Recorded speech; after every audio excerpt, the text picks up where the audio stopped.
Okay guys, here's a Nakamichi PA-1500. I went over the specs in my other video. I've removed the faceplate so I can show you, where its inputs are and that kind of thing. There's only two little screws here and here that hold this faceplate on right here. And these are some really tiny screws. So if you get this, do not lose these screws. I mean, they're about half the length of my thumbnail. Like, they are so small. So don't lose them. Once you take that off, you're going to just pull this off. It just comes off real easy. Doesn't slide out or anything. It's got a little lip here, so you just kind of pull up and just pull it out like that. And this is really thick metal, guys. Like, if something hits this, don't worry about your amp. This is some pretty thick metal. It's not even going to touch the amp. Okay? So I'm going to pick this up so I can show you guys a little bit easier. Over here is where your ground and your power is, and that's your remote turn-on lead here in the middle. Here it's got your fuses. It's got 6 15-amp fuses, so that's 90 total. Here's your remote base port. Here's your amplifier input left and right, and your preamp output left and right. And over here is the mono. Here's the subwoofer output right here. Now, you may be getting confused and saying, I thought this was a mono block. Why does it have 2 positives and 2 negatives? Well, the trick here, guys, is that actually inside, you can't see it, but inside of the amplifier, both positives and both negatives are connected together on the heatsink. So what this does is it just allows you to hook up multiple amplifiers easier. So this is perfect for hooking up 2 amplifiers. You don't have to do any special wiring over there. You just plug in positive, negative. Real simple. It's just a simplifier wiring, So it is still a mono channel. It's still mono output only. That's why it's got this little diagram of the 2 positives together and the 2 negatives together.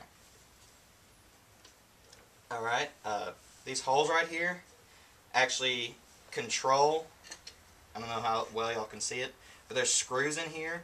So when you put your wire in and you screw it down, that way it can't slip out and it makes a good connection. It just takes an Allen wrench right in here. I've already shined my flashlight down in there and saw that it was hexagonal, so that's an Allen wrench. And if you don't have one of those, they're real inexpensive to pick up, like over at Sears or Walmart even. Over here you've got all of your settings that you can play with.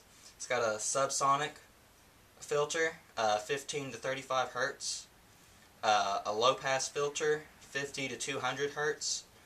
Phase, you can set it to 0, 90, 180. It's got a remote bass. You can turn it on or off. If you don't want to use the bass knob, you just turn it off and you don't have to use it. But I'll probably be using it, so I'll switch it to on and plug it in. Here it's got a bass EQ and decibels. You can boost it from 0 to 6 to 18 to anything in between those. Over here is your low and high power settings. Low power setting would be like 0.2 to 2 volts, and high would be 0.8 to 8 volts. Here's your gain. You can go to min to max. I don't know how many millivolts or volts the gain is, but I imagine it's like at least 5. So, I've heard only good things about this amplifier. So this is just to show y'all, how it is. And also, I was wondering this too. It came with the little mounting screws, but I didn't know where they all went in. It's actually, along this top bar, there's a little part that's cut out. You put one screw there, one screw on the other side, and then when you remove this faceplate is when you see where the other screws were. Because that's what I was wondering was, I only see 2 screw holes, but you gave me 4 screws. And it's, after you remove this faceplate, down under here, there's actually the same little, they look like forks.